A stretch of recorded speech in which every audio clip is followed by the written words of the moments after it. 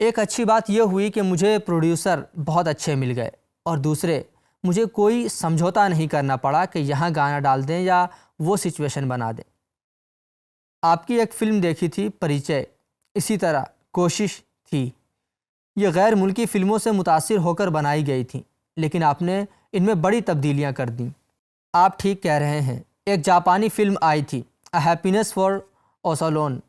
اس film سے میں متاثر بھی ہوا تھا اور پریشان بھی۔ یہ فلم مجھے انسان دشمن لگتی تھی۔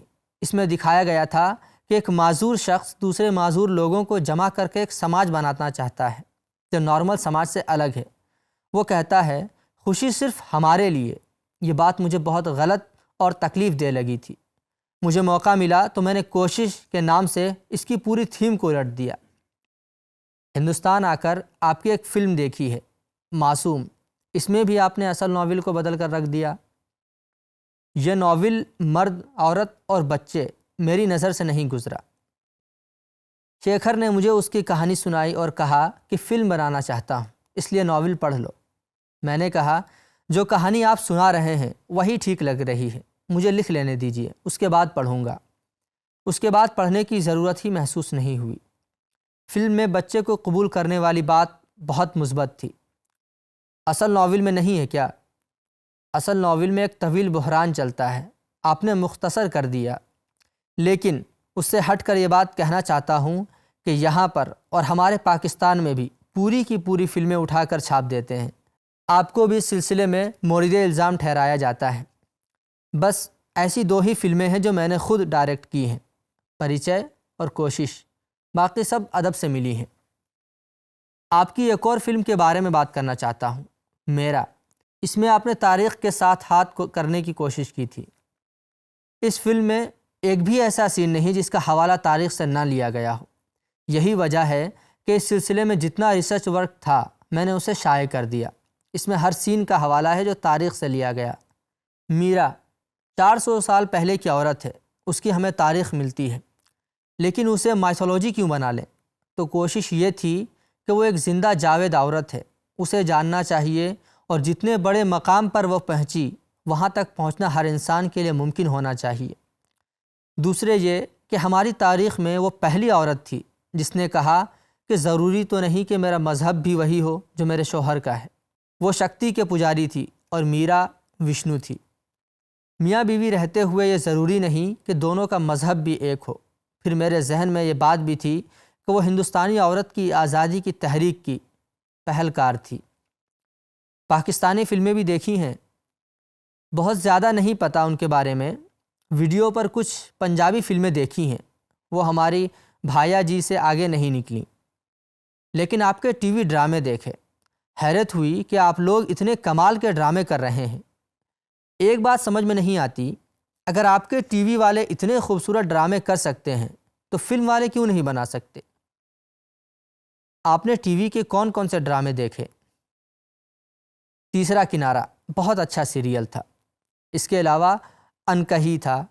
یہ کھیل سچ مچ بہت خوبصورت تھا۔ میں بہت حیران ہوں کہ آپ کے فلم والوں کو کیا ہو رہا ہے۔ اس کے بعد گلزار سے ایک بار پھر ملاقات ہوئی، لیکن میں نے راکھی کے بارے میں کوئی سوال نہ کیا۔